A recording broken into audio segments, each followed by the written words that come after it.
Hello students, let's start economics class. Today I am going to discuss about a new chapter, that is chapter number 2, money and banking.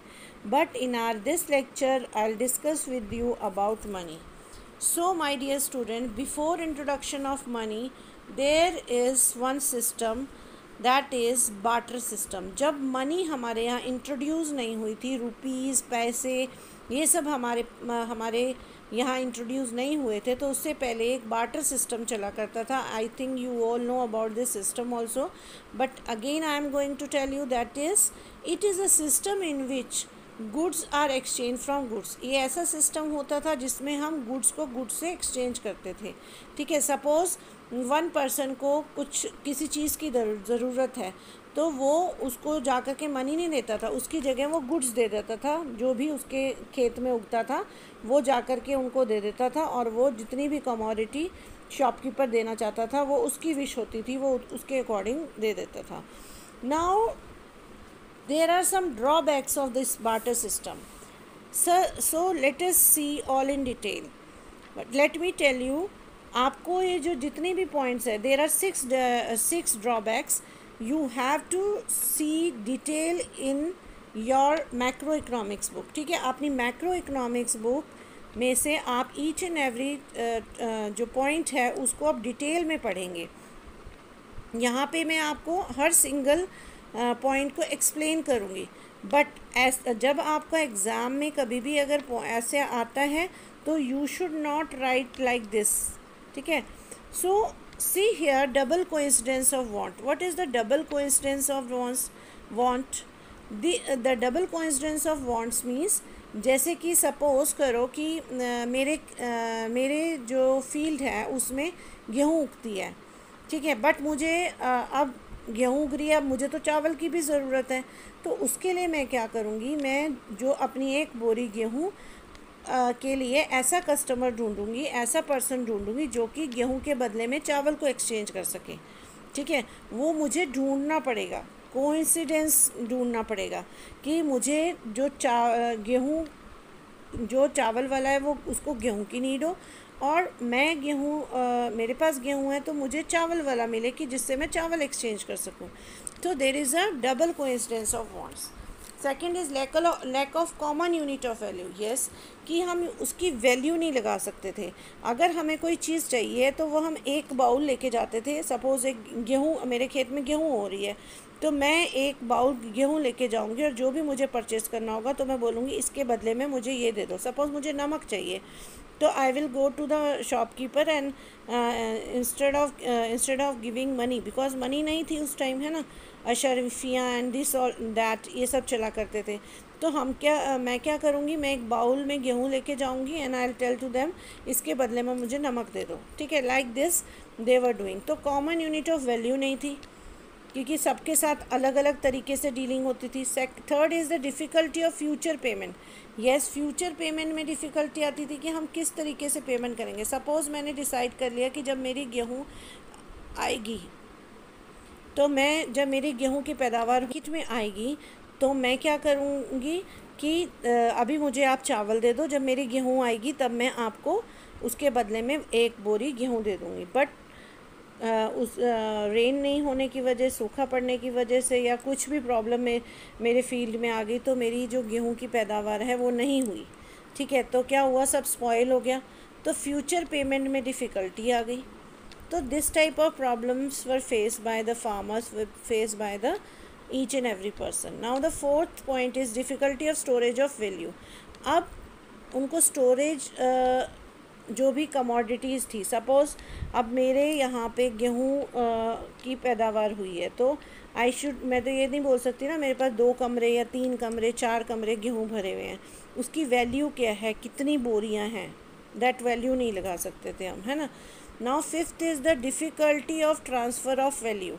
अब difficulty of transfer of value means हमें एक अपनी suppose हमें जो भी हमारे पास commodity है उसको हमने एक्सचेंज करना है, तो उसके लिए हमें क्या करना होता था कि उसको हमें ट्रांसपोर्ट के जैसे कि पहले तो बैलगाड़ी वगैरह चलती थी, तो उस बैलगाड़ी में लाद करके हमें उस प्लेस पे लेके जाना पड़ता था। बट अब हम क्या करते हैं, हम गूगल पे कर देते हैं, पेटीएम कर देते हैं, मनी ट्रांसफ़र मिनटों सेकंडों में हो जाती है इफ़ वी वांट समथिंग, अगर हमें कुछ चाहिए होता है। बट पहले ऐसा नहीं होता था। फिर लैक ऑफ डिविजिबिलिटी, उसको डिवाइड किया कैसे किया जाए वो भी उनकी प्रॉब्लम होती थी, कितने के बदले में कितना मिलेगा, ठीक है। सो इन प्रॉब्लम्स को देखते हुए मनी की स्टार्टिंग हुई।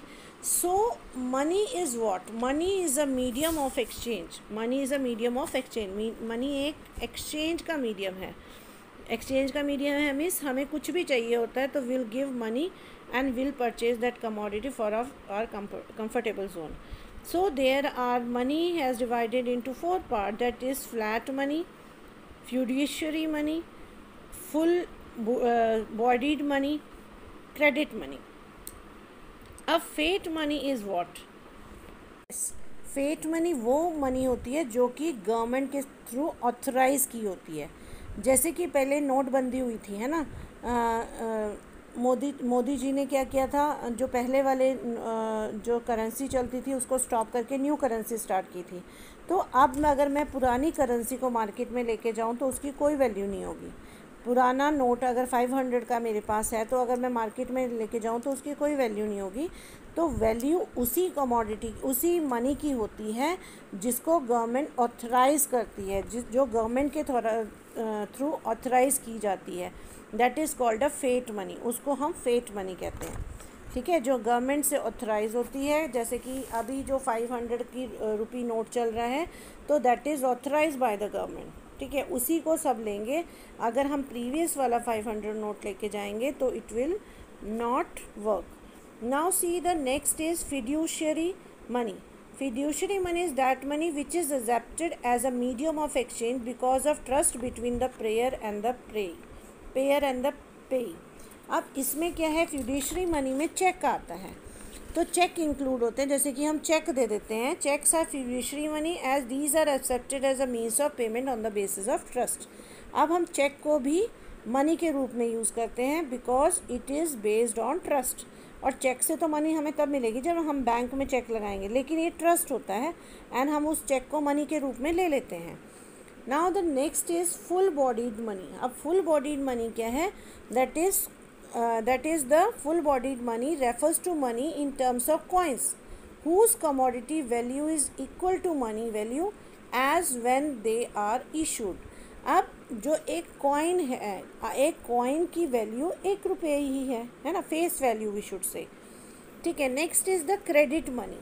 अब क्रेडिट मनी क्या है, refers to that money of which money value is more than commodity value. अब मनी वैल्यू से ज़्यादा कमोडिटी वैल्यू जब होती है that is called credit money.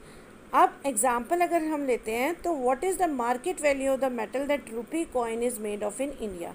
जो रुपी कॉइन बनाया गया है मेटल वाला, उसकी क्या वैल्यू है मार्केट में जो इंडिया में बना, obviously much lower than the money value of the rupee coin, ठीक है।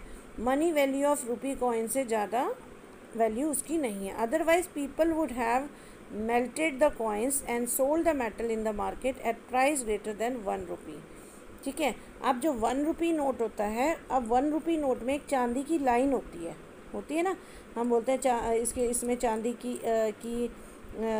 हम मोस्टली हम बच्चे होते थे तो हमें सुनने को मिलता था जिसमें चांदी की लाइन होती है वो रियल नोट माना जाता है। तो ये सच भी है।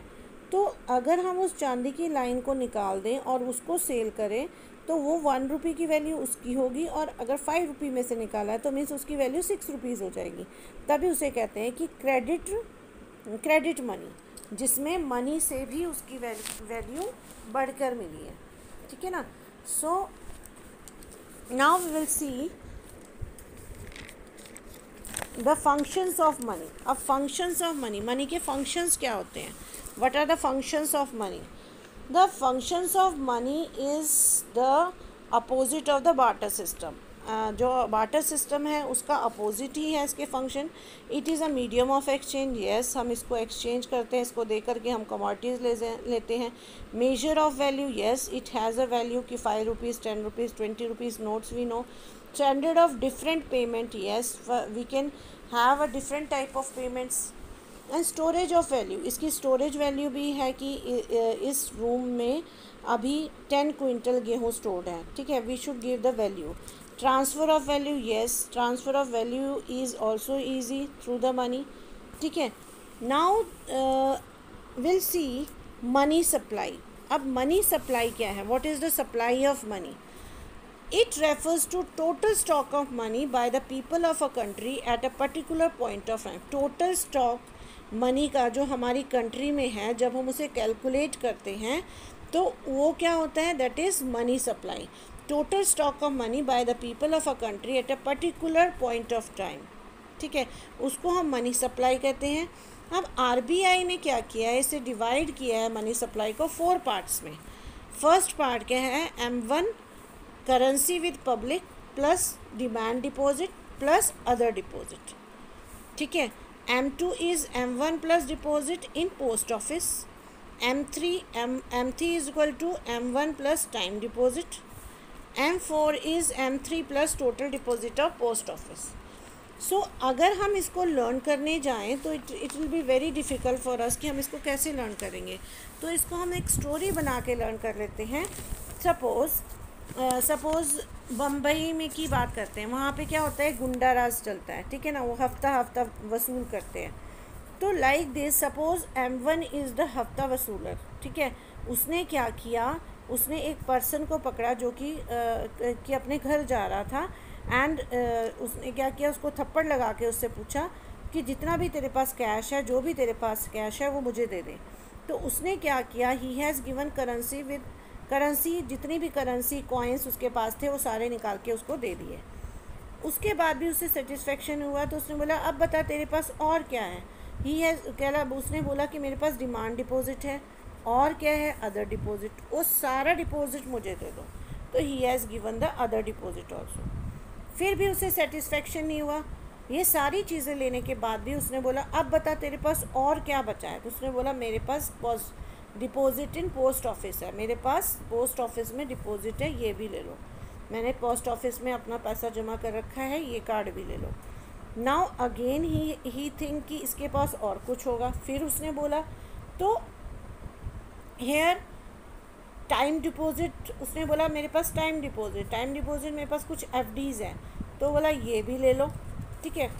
उसके बाद M4 जब आया तो उसने कहा है M3 plus total deposit of post office, जितना मेरे पास टोटल डिपॉजिट पोस्ट ऑफिस का था वो भी ले लो, तो बट मुझे छोड़ो। तो उसने क्या किया, अब एक स्टोरी के तौर पे मैंने आपको सुनाया है, तो एटलीस्ट मैं श्योर हूँ कि आपको ये लर्न हो गया होगा कि M1 क्या है, currency with public plus demand deposit plus other deposits.